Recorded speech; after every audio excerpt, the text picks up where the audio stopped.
వద్దంట వద్దంట వద్దంట.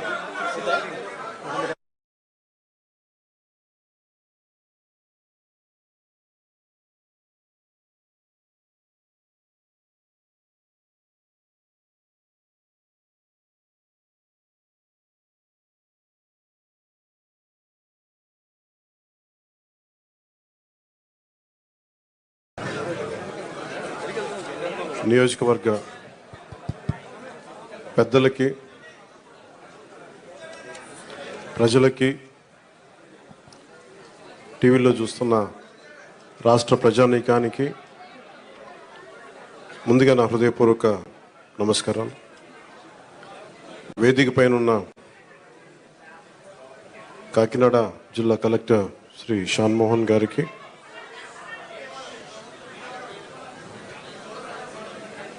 బీజేపీ నాయకులు కృష్ణరాజు గారికి, తెలుగుదేశం నాయకులు మాజీ ఎమ్మెల్యే శ్రీ వర్మ గారికి, జనసేన ఇన్ఛార్జ్ శ్రీ మర్రిరెడ్డి శ్రీనివాస్ గారికి నా హృదయపూర్వక నమస్కారాలు. కాకినాడ రూరల్ ఎమ్మెల్యేన మంతం నానాజీ గారికి కూడా నా హృదయపూర్వక నమస్కారం.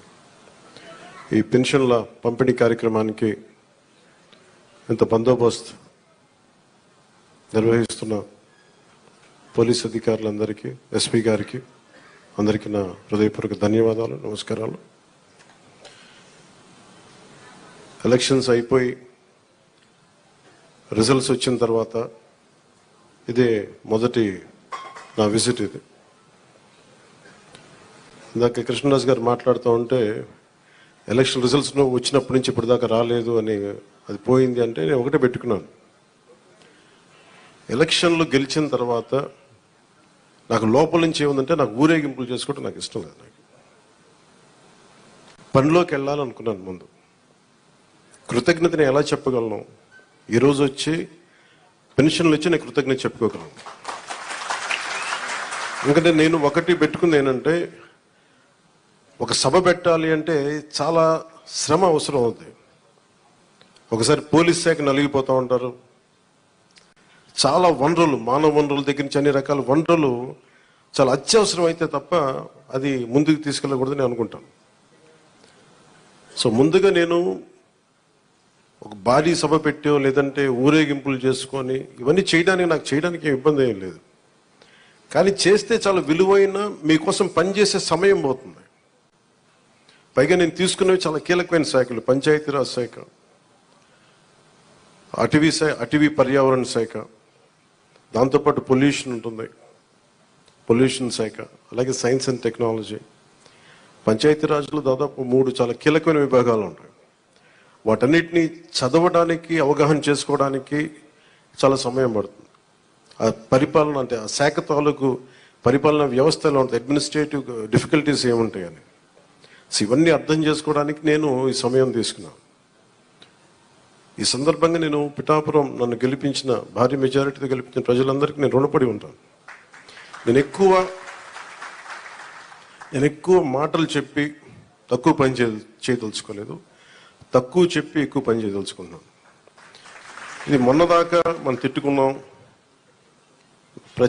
గత ప్రభుత్వాన్ని విధానాలని మనం అనుకున్నాం, విమర్శించాం. ఇప్పుడు ఛాలెంజ్ ఏంటంటే, మనం ఏ ప్రామిసెస్ అయితే చేశామో, ముఖ్యంగా ఇందాక మన దివ్యాంగుల మనకి సోదరి మాట వింటా ఉంటే, నేను ప్రతిసారి జనవాణి కార్యక్రమానికి వెళ్తున్నప్పుడు ఎన్నోసార్లు వాళ్ళు కూర్చొని అవగాహన చేసుకున్నాం. ఈ 3,000 ఇవ్వలేని పరిస్థితులు, ఒకళ్ళు ఇచ్చిన చాలని పరిస్థితులు. ప్రతిసారి చాలా సందర్భాల్లో నేను చంద్రబాబు గారు దీన్ని చెప్పాను. ఈ అత్యంత వెనకబడ్డ, నిర్లక్ష్యానికి గురి కాబట్టి ఎవరు ఉన్నారంటే దివ్యాంగులే ఈ మన భారతదేశపు సమాజం ముందుగా మనం పెట్టుకోవాల్సింది. సో ఆ దాంట్లోనే అదంటే ఆ క్రమంలో ముందుగా ఈరోజు మేము మాట్లాడుకున్నప్పుడు చాలాసార్లు చెప్పాను ఇట్లాంటివి ఉండాలి. అలాగే స్కిల్ డెవలప్మెంట్, ఇలాంటి మీరు చూస్తే మొదటి పెంచిన ఈ పెన్షన్లో పెంచిన విధానం. గత ప్రభుత్వం మాట్లాడుతున్నప్పుడు ఇందా కృష్ణరాజు గారు మాట్లాడుతా, మేము వస్తే ఈ పెన్షన్ విధానాన్ని రద్దు చేస్తారు. మేము దానికి కొన్ని ఇంతలు పెంచి ఇచ్చాం తప్ప తగ్గించలేదు. ఇది చాలా ఛాలెంజింగ్, అది కూడా చెప్తున్నాను మీకు. మీ దృష్టికి కూడా తీసుకురావాల్సింది, వైసీపీ ఒక పెన్షన్ మీకు ఇవ్వాలి. మనకి ఏమంటుందని, మనకి ఏదైతే ఇవ్వాలో వెల్ఫేర్ స్కీమ్స్ ఇవ్వాలి. ఖచ్చితంగా వెల్ఫేర్ స్కీమ్ చాలా చాలా ఎసెన్షియల్. కానీ దాంతోపాటు అభివృద్ధి కూడా కావాలి. ఈరోజు నేను పంచాయతీరాజ్ శాఖ లెక్కలు చూస్తూ ఉంటే అసలు అడ్డగోలుగా నిధుల్ని అటు ఎటులిపినే తెలియట్లేదు. మీరే చూశారు, ఒక చిన్నపాటి కాలువకి ఒక మండలానికి కావాల్సిన డబ్బులు ఒక 15 కోట్లు 10 కోట్లు ఏది ఒక చిన్నపాటి మినీ రిజర్వాయర్ అవసరం ఏదైనా ఉంది, లేదంటే మనకి చిన్న కాలువల మరమ్మతులు కానీ, వాళ్ళ ప్రయారిటీ, వాళ్ళు మంచిగా చెడ ఇవన్నీ పక్కన పెడితే వాళ్ళ ప్రయారిటీ 600 కోట్లు పెట్టి ఋషికొండలో ప్యాలెస్ కట్టుకున్నారు. అదే 600 కోట్లు ఈ పాటికి మనకి మనకి ఇక్కడ కనుక పెట్టుంటే ఒక జిల్లా అభివృద్ధి అయిపోయింది. సో మేము తీసుకున్న ప్రయారిటీ అది. హంగులకి ఆర్భాటాలకి కాకుండా, నేను ఈరోజున పంచాయతీరాజ్ వ్యవస్థ నేను నడిపే వ్యక్తిగా చెప్తున్నాను మీకు, ఇందులో నా సైడ్ నుంచి కరప్షన్ ఉండదు, నేను మీకు మాటిస్తున్నాను. పర్యావరణ శాఖ సంబంధించి దాన్ని బలోపేతం చేస్తాం. అకౌంటబిలిటీ, ఎన్విరాన్మెంటల్ ఆడిట్ పట్టుకొస్తున్నాం. ఏ కాలుష్యం ఎందుకు ఉంది, దానికి పారిశ్రామికవేత్తలు ఏం చేస్తారు, ఇబ్బంది పెట్టి భయపెట్టేది కాదు, కానీ వారి బాధ్యత కూడా గుర్తించేలా దానికి ఒక బలమైన ప్రయత్నం చేస్తాం. అలాగే పంచాయతీరాజ్ శాఖలు చూస్తే జల్ జీవన్ మిషన్, ప్రతి ఇంటికి రక్షిత మంచినీరు. మన పిఠాపురం సమస్య కాకుండా మనం కూర్చోబెట్టి ఈ మధ్యన ఈ కొల్లేరు కైకలూరు నియోజకవర్గం గురించి చూస్తే 80% అన్ని చేపల చెరువులు ఉన్నాయి, తాగడానికి నీళ్లు లేవు. గోదావరి పారుతూ ఉంది, మన గోదావరి జిల్లాలో గోదావరి నది పారుతూ ఉంది, కానీ తాగడానికి ఇబ్బంది పడిపోతా ఉన్నాం. మన పిఠాపురం చూస్తే వెళ్తే ఎక్కడ చూసినా ఉప్పాడ, మనకి కొత్తపల్లి ఉప్పాడ ప్రాంతం, మిగతా ప్రాంతాలకు వెళ్తే తాగడానికి మనకు నీళ్ళు లేవు. కేంద్రం నుంచి ఎన్ని నిధులు ఉన్నాయంటే జల జీవన్ మిషన్కి అసలు నిధులకి కొరత లేదు, మనం అడగాలి తప్ప. ఎందుకు చేయలేకపోయారు అంటే దానికి అర్థం కాలేదు నాకు. పంచాయతీరాజ్ అధికారులు చెప్పింది, కేంద్ర జల జీవన్ మిషన్కి ప్రతి ఇంటికి రక్షిత మంచినీటికి మీరు డబ్బులు అడగాలే కానీ ఇస్తారు. ఒకసారి కొన్ని పథకాలు కేంద్రం ఇచ్చేది 70% ఉంటుంది, 90% ఉంటుంది. దీనికైతే చాలా మ్యాక్సిమం ఉంది. దీనికి నాకు ఎగ్జాక్ట్ ఫిగర్ గుర్తులేదు, 90 70 అని. అంటే మ్యాచింగ్ గ్రాంట్ ఇవ్వలేని పరిస్థితిలో ఉంది. మ్యాచింగ్ గ్రాంట్ కొన్ని చోట్ల 40 కోట్లు ఉంది, 50 కోట్లు ఉంది. 40-50 కోట్లు 200-300 కోట్లు చేస్తే మనకి కేంద్రం నుంచి 1000 కోట్లు వచ్చేస్తాయి. అంత మ్యాచింగ్ గ్రాంట్ కూడా ఇవ్వలేని పరిస్థితిలో, మ్యాచింగ్ గ్రాంట్ ఇవ్వలేకపోయారు, కానీ ఋషికొండలో ఇల్లు కట్టుకున్నారు. వీళ్ళు బూడిదలో పోసిన పన్నీరు, అది బాధేస్తుంది. అంత విలాసవంతమైన భవనం, ఓకే, వాళ్ళు అనుకున్నట్టుగా నేను వాళ్ళ ఆ వాదనకి నేను సరే అంటున్నాను, ఓకే, మీరు అన్నట్టుగానే అది కూర్చోబెట్టి ఎవరైనా విఐపీస్ వస్తే ఉండటానికి అంత అవసరం ప్రస్తుతం. నాకే క్యాంప్ ఆఫీస్ ఇస్తే నన్ను అడుగుతా ఉన్నారు, ఏం చేయమంటారు మరమ్మతులు అంటే, ఏం చేయగలరు అలా ఉంచండి అన్నాను. కొత్త ఫర్నిచర్ నేను కొనకండి, నేను తెచ్చుకుంటాను అవసరం అయితే. అలాగే మన సెక్రటేరియట్ నుంచి స్టాఫ్ వచ్చారు, మీకు ఈ మధ్యన అసెంబ్లీకి వచ్చారు కదా, మీకు జీతం ఈ 3-4 రోజులు కలిపి మీకు 35,000 వస్తుంది మీకు అని సంతకాలు పెట్టే మనస్కరించలే. నేనేమనుకున్నాను, జీతం తీసుకొని పని చేద్దాం అనుకుంటే, యాక్చువల్లీ లోపలికి వెళ్ళి పంచాయతీ నిధులను చూస్తూ ఉంటే డబ్బులు లేవు. పంచాయతీ శాఖలు ఎన్ని వేల కోట్ల అప్పులు ఉన్నాయో తెలియట్లా. ఒక్కొక్క హెడ్ తవ్వే కొద్దీ, అంటే ఒక్కొక్క దానికి ఏ హెడ్ కింద ఎంత ఖర్చు అవసరం అని తవ్వే కొద్దీ అసలు అనంతంగా లోపలికి వెళ్తానే ఉంది. మాకు ఒకటే అనిపించింది, ఇవన్నీ కరెక్ట్ చేయాలి. ఇవన్నీ ఇంత అప్పుల్లో మనకి పంచాయతీరాజ్ శాఖ ఉన్నప్పుడు నాలంటూ డబ్బులు తీసుకోవటం చాలా తప్పు అనిపించింది.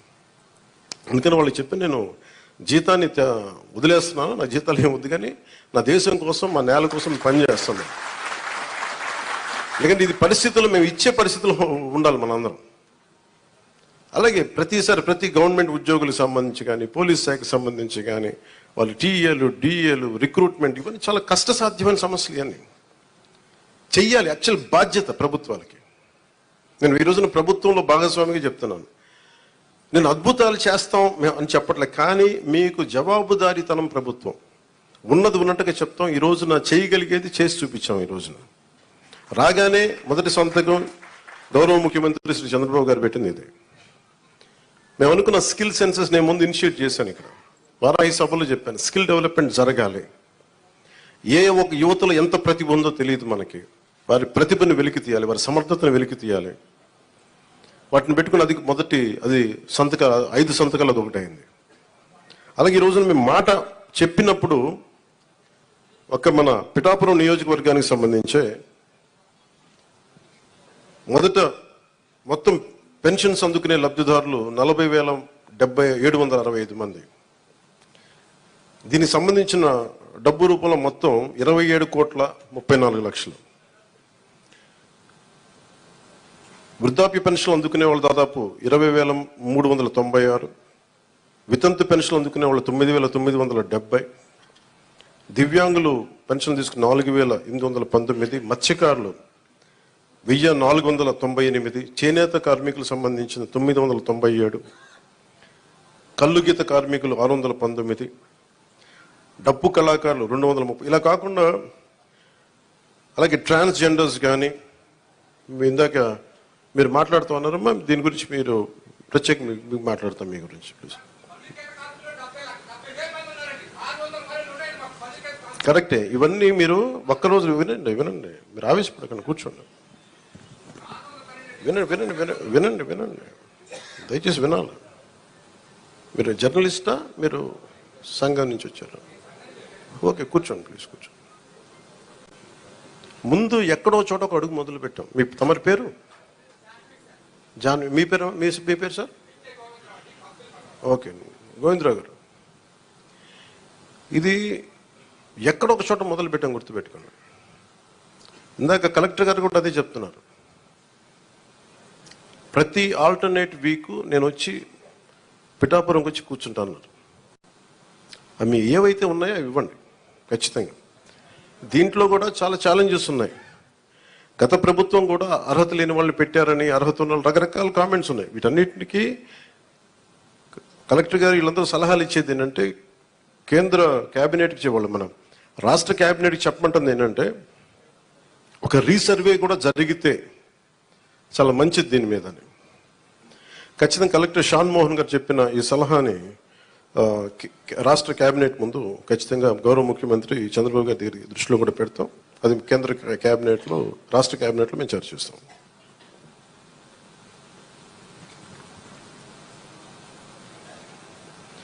ప్రతి ఆల్టర్నేట్ వీక్ కలెక్టర్ గారు ప్రత్యేకించి వచ్చి ఈ ఏమైతే ఈ సమస్యలు ఉన్నాయో, గ్రీవెన్సెస్ ఉన్నాయో ఆయన మాట ఇచ్చారు. అంటే ఒక యువ కలెక్టర్ అంత ముందుకొచ్చి నేను ఒక ప్రతి 2వ వారం వచ్చి కూర్చుంటానంత బిజీ షెడ్యూల్ నాకు తెలుసు. ఒక అడ్మినిస్ట్రేషన్ ఎంత కష్టమో నాకు తెలుసు. అలాంటి సమయంలో ఒక ఎవ్రీ ఆల్టర్నేట్ వచ్చి నేను ఇక్కడికి వచ్చి గ్రీవెన్సెస్ నేనే వ్యక్తిగతంగా చూస్తాను అన్నందుకు వారికి ప్రత్యేకంగా మోహన్ గారికి నా ప్రత్యేక కృతజ్ఞత.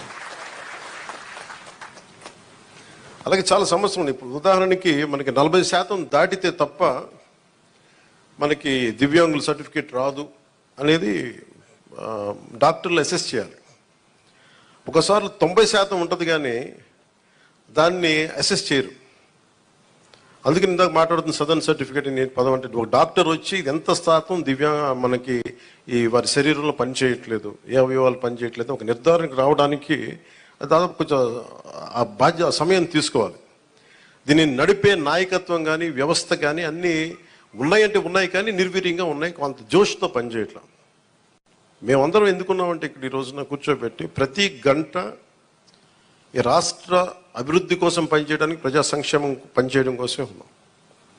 ఎందుకంటే మేము విజయయాత్రలు చేయడానికి నేను లేను ఇక్కడ. ముఖ్యంగా నాకు సంబంధించినంత వరకు నేను పిఠాపురానికి సంబంధించి పిఠాపురం నీటి సమస్య తీర్చాలి, ముందు కనీస రక్షిత మంచి నీరు ఇవ్వగలగాలి, అట్లీస్ట్ ఒక ఎమ్మెల్యేగా కనీస బాధ్యత, ఉపాధి అవకాశాలు తీసుకురావాలి. అలాగే ఎన్ని పెన్షన్స్ ఉన్నాయో సరైన అర్హులందరూ, మిస్ అయిన అర్హులు ఎవరైతే ఉన్నారో వాళ్ళందరినీ ముందుకు తీసుకొచ్చి గుర్తించి వాళ్ళకి ఇచ్చేలాగా నా మొదటి ప్రయత్నం. అలాగే ఏవైతే మనకి ఈ సమస్యలు అయితే ఉన్నాయో, మనకి వ్యవసాయం సంబంధించి కానీ, కాలువల పూడికలు కానీ, అలాగే ఇప్పుడు చూస్తున్నారు బయట ఆ డయేరియా మనకి డ్రైవ్ చేస్తాను ఇప్పటి నుంచి ఆగస్టు దాకా. ఎందుకంటే చాలామంది శుభ్రంగా పారిశుద్ధ్యం పరిస్థితులు లేకపోవడం వల్ల. నేను పంచాయతీరాజ్ శాఖ మన మీటింగ్లో కూర్చొని ఉంటే చాలా అద్భుతమైన వ్యక్తులు ఉన్నారు, అడ్వైజర్స్గా ఒక్కొక్కరు కూర్చొని ఎంత గొప్పగా చేస్తున్నారంటే కాదు వాళ్ళ సమర్థతని ప్రతిభని ఉపయోగించుకోవడం మనకు తెలియట్లా. అందుకే నేనేం చెప్పానంటే ముందు మన పిఠాపురం రాష్ట్రం మొత్తం అమలు చేయడానికంటే ముందే మన మండలాల్లో మన కొత్తపల్లి ఉప్పాడ మండలం కానీ మిగతా మనకి గొల్లపల్లి మండలం కానీ ఇక్కడ మనకున్న మండలాల్లో ఎక్కడో చోట కొన్ని పర్టికులర్ గ్రామాల పంచాయతీలను సెలెక్ట్ చేసి అసలు పారిశుద్ధపు సమస్య తీసేలాగా ఉండాలి. అది ఫస్ట్ నా ప్రయారిటీ. అది కనీసం రక్షిత మంచినీరు, కనీసం పారిశుద్ధ్య శుభ్రత ఉండేలాగా. సో ఆ ప్రయత్నంగా ముందు మేము అడుగులు ఇస్తాం. నేను చెప్పాను ముందు విజయయాత్ర పెట్టమన్నారు రాగానే. నేను చెప్పాను నాకు ఒక్క ప్రజల్ని ఇబ్బంది పెట్టే సమస్య కానీ, పని చేయాల్సిన పోలీస్ వ్యవస్థకి అదనంగా మళ్ళీ బందోబస్తు డ్యూటీ చేసి బరువు పెట్టే బాధ్యత కానీ పెట్టకండి. వాళ్ళు పని చేయాలి, వాళ్ళు ప్రజల కోసం పని చేయాలి. ఎంతసేపు కూర్చోబెట్టి మనం గత సంవత్సరాలుగా నలిగిపోయాం. ప్రతిసారి నేను రోడ్డు మీదకి వచ్చినప్పుడు ఎంత నలిగిపోతారో నాకు తెలుసు. అందుకని ఈ విజయయాత్రలు ఇవన్నీ పక్కన పెట్టి మీకు నేను పని చేసి పిఠాపురం నా సోదరులందరికీ, ఆడపడుచులకి, అన్నదమ్ములందరికీ నేను పని చేసి మరి అప్పుడు విజయయాత్ర చేస్తే నాకు ఒక తృప్తి ఉంటుంది. గెలిచినందుకు నాకు ఆనందం లేదు, పని చేసి మీ మన్నన పొందిన తర్వాత నాకు అప్పుడు ఆనందం వస్తుంది. మీ మన్నన పొందే వరకు అప్పుడు నేను ఎమ్మెల్యే అప్పుడే ప్రకటించుకుంటాను. ఇప్పుడు మీరు అంటే నాకు నిజంగా హై స్టాండర్డ్స్ పెట్టుకుంటాను. నాకు చాలా హై స్టాండర్డ్స్ పెట్టుకుంటాను. నేను పని చేసే వరకు కొన్ని వదలను. ఇంకా నాకు పిఠాపురాన్ని నేను మీకు మాటిస్తున్నాను, భారతదేశంలో అత్యంత మోడల్ నియోజకవర్గంగా చెయ్యాలి అని ఒక ఆకాంక్ష ఉంది. ఎందుకంటే పెద్ద పరిశ్రమలు రావాలి, ఇక్కడ కాలుష్యం లేని పరిశ్రమ ముఖ్యంగా రావాలి, అవన్నీ తీసుకురావాలి. ఇక్కడ నుంచి విదేశాలకు ఎవరికైనా ట్రైనింగ్ వెళ్ళాలంటే విదేశాలకు ఇక్కడ ట్రైనింగ్ ఇప్పించి రకరకాల వృత్తి కోర్సుల ద్వారా కొంతమంది పంపించాలి. ఇక్కడి నుంచి చాలా విభిన్నమైన ఎక్స్పర్ట్స్తో మాట్లాడుతాను, వాళ్ళందరికీ ఇక్కడికి రావాలి, తీసుకొస్తాను. అందుకే నేను ఈ రోజున కూడా చెప్పాను, ప్రజలకు అందుబాటులో ఉండండి. నా ఆఫీస్ కూడా చెప్పాను, ముందు నా సేఫ్టీ కోసం పోలీస్ మన సెక్యూరిటీ నామ్స్ ప్రకారం కంచెకించి అవన్నీ తీసేసి ఉంచనివ్వండి. కానీ బట్ ప్రజల దగ్గరికి వచ్చేటప్పుడు మటుకు జస్ట్ ఎలాంటి అడ్డులు లేకుండా చూడండి. ఇదివరకు నేను జనవాణి కార్యక్రమం ఎలా చేశానో నాకు అంతే జనం అట్లాగే ఉండాలి. ఒకేసారి మీద పడితే కష్టం అవుతుంది, అంత మించి తప్ప నేను ఎప్పుడు మీకు అదే అందుబాటులో ఉంటాను, అలాగే ఉంటాను. అది నేను రాష్ట్రం మొత్తం చూడాలి కాబట్టి నేను మిమ్మల్ని కోరుకునేది ఏంటంటే నా స్టాఫ్ ఉన్నారు, స్థానికంగా మన తెలుగుదేశం ఇన్ఛార్జ్ వర్మ గారు ఉన్నారు, కృష్ణరాజు గారు ఉన్నారు. ఇది ఒక్క పార్టీ ప్రభుత్వం కాదు, గుర్తుపెట్టుకుంది కూటమి ప్రభుత్వం, ఎన్డీఏ కూటమి ప్రభుత్వం. తెలుగుదేశం లీడ్ పార్ట్నర్గా జనసేన, భారతీయ జనతా పార్టీ కలిసి ఉన్న ఎన్డీఏ కూటమి ప్రభుత్వం. చంద్రబాబు గారి అపారమైన అనుభవం ఈ రాష్ట్రానికి చాలా అవసరం. నేను చాలా ప్రత్యేకించి చెప్పాను. ఈ రోజు నేను ఫస్ట్కి ఆయన పెన్షన్లు ఇవ్వడం నాకు ఎందుకు ఆనందం అనిపించిందంటే, ఈ ఫైనాన్స్ జగ్యులరీని, ఈ ఆర్థిక అస్తవ్యస్తల్ని ఆయనదైన అనుభవంతోనే దాన్ని అందుకని మీకు ఫస్ట్ డే చెప్పిన రోజుకి పెన్షన్ ఇవ్వగలిగారంటే నెల రోజులు కూడా కాలేదు, అందరూ ఛార్జెస్ తీసుకొని. ఆయన అనుభవం వల్ల ఈ రోజున మీకు వెంటనే మీ చేతికి ఇలా వచ్చినాయి. అది కూడా ఆయన మాట చెప్పారు, 3 నెలలు ఆ ప్రభుత్వంది మీకు ఇస్తాం ఆ సమయంలోది. అలాగే కూర్చోబెట్టి ఒక 7,000 ఇవ్వడం కానీ, మీకు ముఖ్యంగా దివ్యాంగులకు 15,000, మీరు అడిగింది 10,000 మా రోజున మీరు అడిగారు, కానీ 15,000 ఇదేంటే మీరు ఒకళ్ళు కాదు, నాకు తెలుసు మందకృష్ణ మాదిక్ గారు ఎంత చేశారు నాకు తెలుసు. అది ఆయనకు నిజంగా ఈ సందర్భంగా ఆయనకి మనస్ఫూర్తిగా నేను ఆయన అభినందిస్తున్నాను. కదా ఇది అందరం కలిపి చేసేదమ్మా.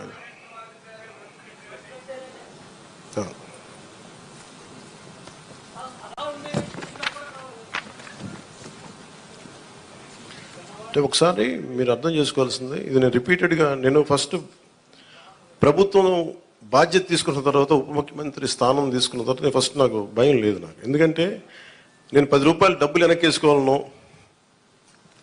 లేదంటే నాకు కొత్త పేరు రావాలనో నాకు నిజంగా లేదు. నాకు ప్రజల్లో చాలా సుస్థిరమైన స్థానం ఇచ్చారు. నేను ఒక నటుడిగా పూర్తి స్థాయిలో ఉన్నప్పుడు నాకు డబ్బు కుదరలేదు. నాకు రాజకీయాలకి డబ్బుకి సంబంధం లేదు నాకు. సో డబ్బులతో నాకు రాజకీయాలు ముడిపోలేదు. అందువల్ల నేను చేసేటప్పుడు మీకు మొత్తం సాయశక్తిలో పెట్టేస్తాను. మీరు చెప్పిన ప్రతి సమస్యకి పెడతాను. అదే డబ్బు అందరికీ ఏముంటుందంటే ప్రభుత్వం రాగానే అన్ని సమస్యలు చిటికలో అయిపోతాయి.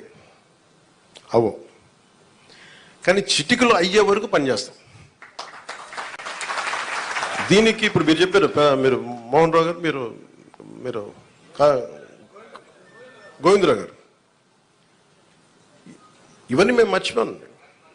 అలాగే వినండి నా పాయింట్ అర్థమైంది కదా, వినండి.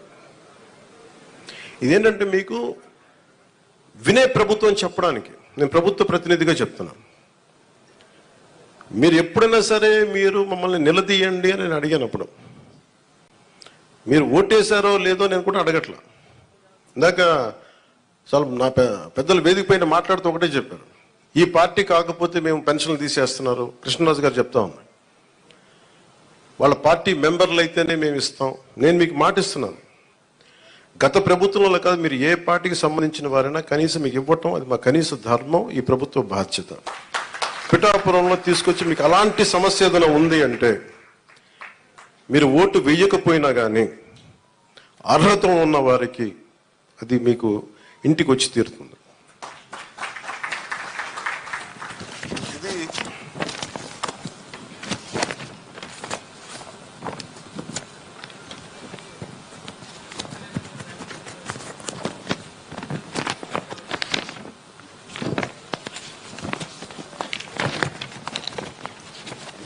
చాలా ఛాలెంజింగ్ ఏంటంటే దీంట్లో గత ప్రభుత్వం విలేజ్ వాలంటీర్స్ అని ఒక ప్రైవేట్ సంస్థను పెట్టారు. డోర్ డెలివరీ చేస్తాం పెన్షన్స్ అని, మంచిది అది. కానీ దాంట్లో ఒక కీలకమైనది ఏంటంటే ప్రతి పెన్షన్కి మా దృష్టిలో ఉన్నది, ప్రతి నియోజకవర్గంలో ఉన్నది కనీసం 100 తక్కువ కాకుండా 300 కనీసం దాంట్లో ఇచ్చినందుకు వాళ్ళు తీసుకునేవారు. దాన్ని లంచం అంటామా, లేదంటే చిన్న నజరానా అంటాం, ఏదంటే మీరు దానికి ఏదైనా పేరు పెట్టుకోవచ్చు. అలా కాకుండా చంద్రబాబు గారి ఆదినాయకత్వంలో ఉన్న ఈ కూటమి ప్రభుత్వం, తెలుగుదేశం లీడ్ పార్ట్నర్గా ఉన్న ఈ కూటమి ప్రభుత్వం, జనసేన వెన్నుదన్నుగా నిలబడ్డ ఈ కూటమి ప్రభుత్వం, భారతీయ జనతా పార్టీ ఆశీస్సులు, కేంద్ర నాయకుల ఆశీస్సులతో నిలబడ్డ ఈ ప్రభుత్వం. నువ్వు చప్పలు కూడా నచ్చిందా? నువ్వే చప్పలు, మోదీ గారి చప్పలు కొట్టాలి మనం ఆయన చేసిన కృషికి. నువ్వు అర్థం చేసుకున్నావు, ఒక్కటే మోగింది కానీ మొత్తం అందరు మోగింది నీ వల్ల. అంటే ఇది వాలంటీర్స్ లేకపోతే పెన్షన్లు ఆగిపోతాయి, వాలంటీర్స్ లేకపోతే పెన్షన్లు ఆగిపోతాయి అని భయపెట్టేశారు అందరూ. మీరు చెప్పండి, ఎక్కడ ఆగినాయి? ఎక్కడ ఆగలేదు. అంటే ఆగకపోగా రెట్టింతలు వచ్చి మీకు ఇంటికి వచ్చింది.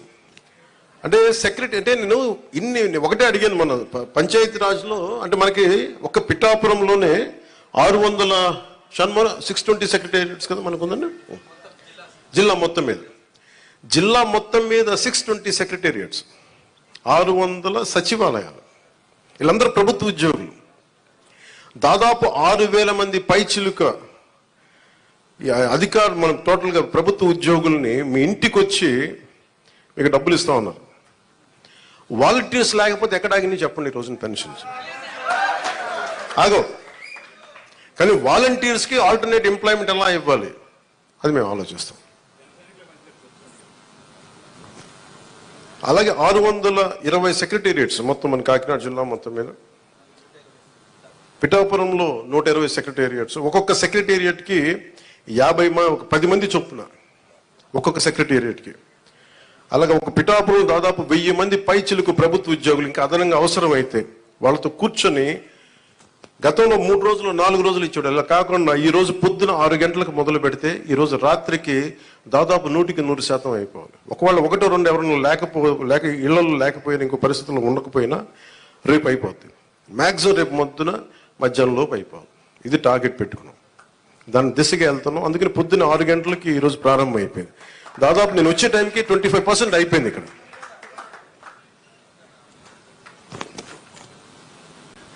అదే మీరు ఊహించుకోండి, ప్రభుత్వ ఉద్యోగికి బాధ్యత ఉంటుంది. మీకు డబ్బులు ఇచ్చేటప్పుడు మిమ్మల్ని డబ్బులు అడగడానికి లేదు. ప్రైవేట్ ఉద్యోగి మిమ్మల్ని అడగలడు. ప్రభుత్వ ఉద్యోగి, సెక్రటరీ ఉద్యోగి మిమ్మల్ని అడగలేడు. ఒకళ్ళు అడిగితే మీరు చేస్తుంది it will become an accountability, జవాబుదారితనం. పలానా ఉద్యోగి వచ్చి అడిగాడని అక్కడున్న మా కూటమి నాయకులకి ఎవరికి ఒక్కరికి చెప్పినా, లేదంటే సంబంధిత అధికారులు చెప్పినా, ఎందుకంటే మీ కష్టం అది.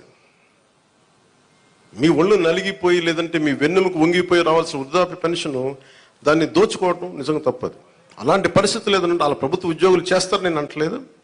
1-2 పరిస్థితులు ఏదైనా ఉంటే దాన్ని కూడా మీరు గ్రీవెన్సెస్లో కలెక్టర్ గారి దృష్టికి తీసుకెళ్ళండి. జనసేన, టీడీపీ, బీజేపీ నాయకుల దృష్టికి తీసుకెళ్ళండి.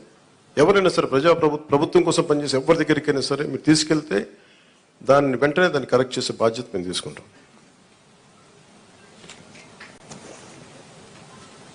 ప్రతి ఎంప్లాయ్ దగ్గర ఈరోజు పొద్దున్న నుంచి కనీసం ₹1,00,000 ఉంటుంది. ఒక కాకినాడ జిల్లాలోనే 6,000 మంది దగ్గర ₹1,00,000 ఉంటుంది. ₹1,00,000 క్యాష్ డిస్ట్రిబ్యూట్ చేస్తారు. ఇది అకౌంటబిలిటీ. ఎవరి చేతుల్లోంచి వెళ్ళదు, ఒక ₹100 వెళ్ళదు లేదు.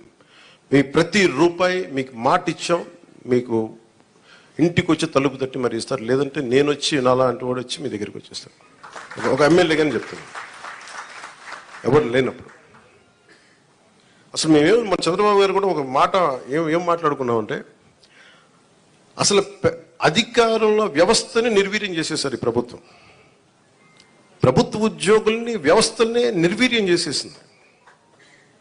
మేము వ్యవస్థల్ని మళ్ళీ బలోపేతం చేయాలనుకుంటున్నాం.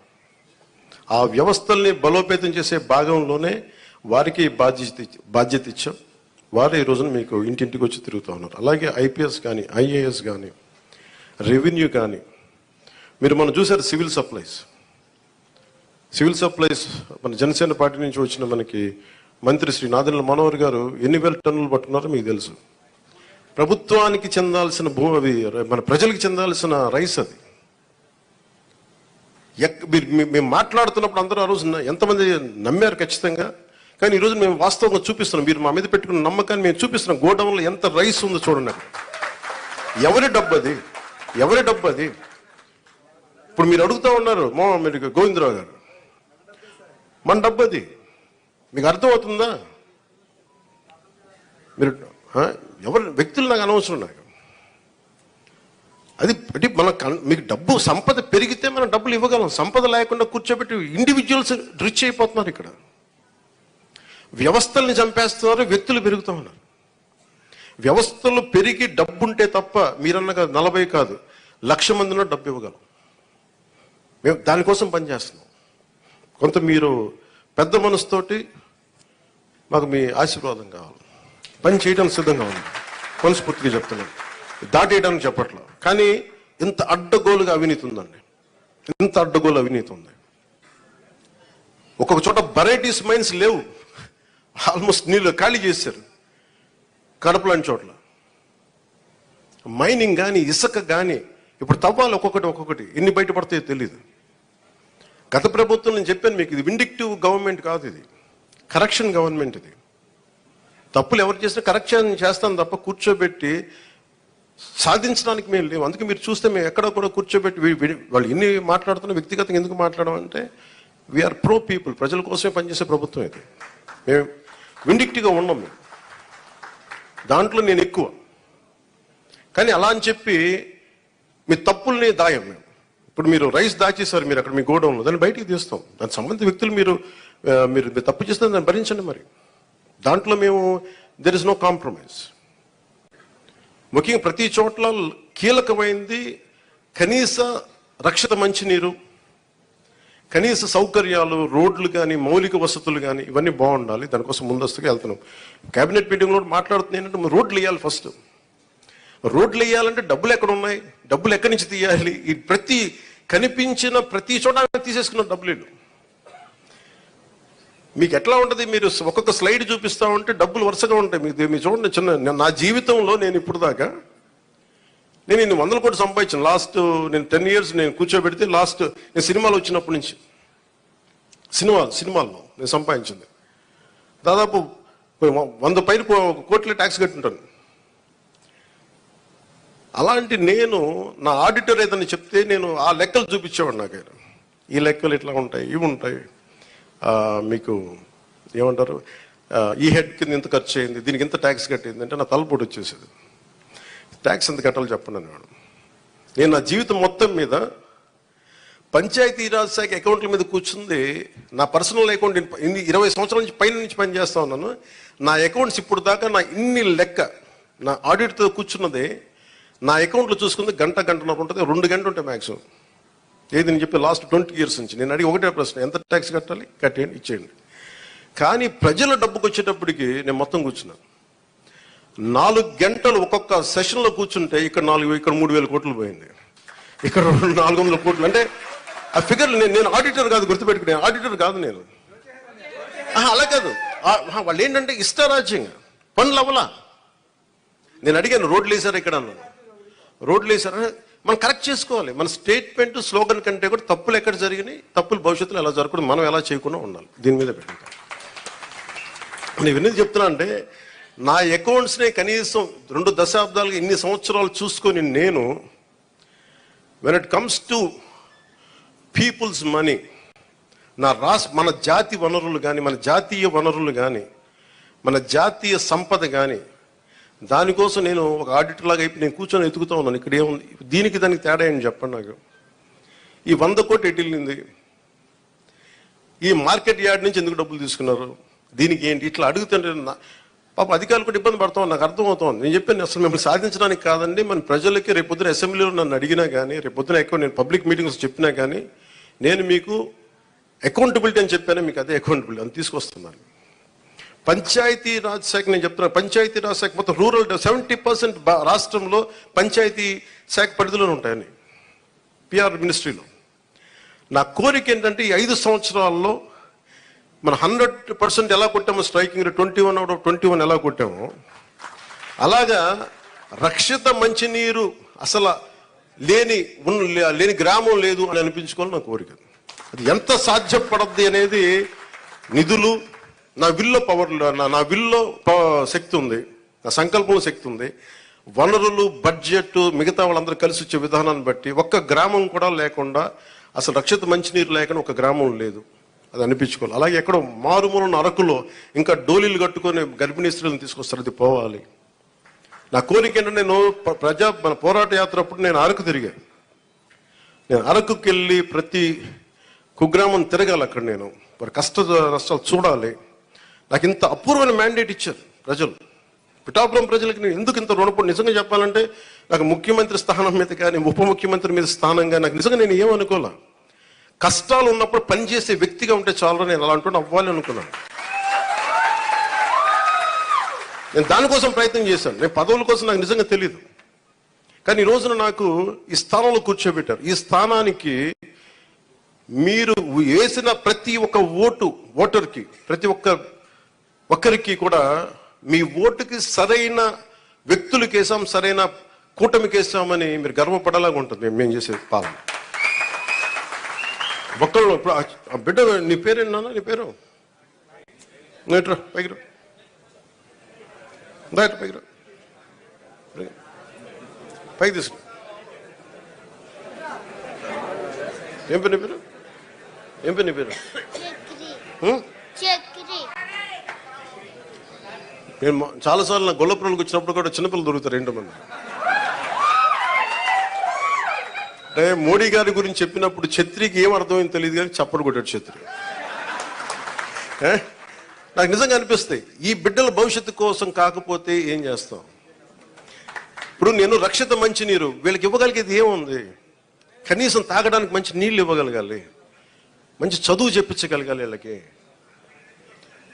ఏం చేయగలం వీళ్ళకి, కనీసం వాళ్ళకి వాళ్ళ అవసరాలకు కానీ, వాళ్ళు చదువుకోవడానికి కానీ, హాస్పిటల్స్ కానీ, వైద్యం ఏదైనా ఇబ్బంది వస్తే హాస్పిటల్స్ కానీ, చదువుకోవడానికి బడి కానీ.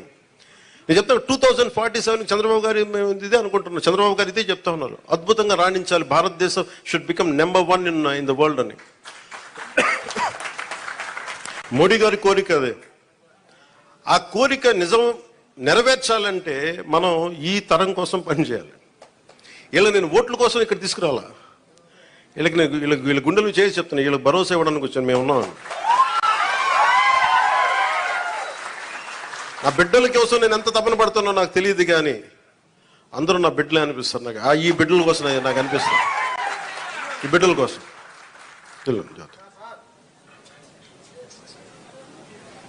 ఇంకా మీకు మాట ఇస్తున్నా, నేను ఒక తరం కోసం కాదు, 2 తరాల కోసం పనిచేయాలి.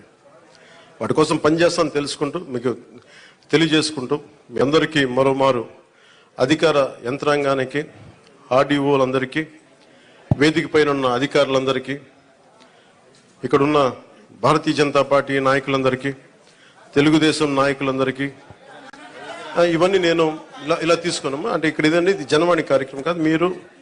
మీరు మన నాయకులకి ఇచ్చి నాకు ఇస్తారు, ఇండివిజువల్ తీసుకున్నాను, నేను ప్రత్యేకంగా తీసుకున్నాను. అలాగే ముఖ్యంగా జనసేన నాయకులకి మీరు చేసిన కష్టం నేను మర్చిపోలేను. నేను ఇప్పుడు ప్రారంభించాను, ఇల్లు వెతుకుతున్నాను, ఇక్కడ నా సొంత స్థలం వెతుకుతున్నాను.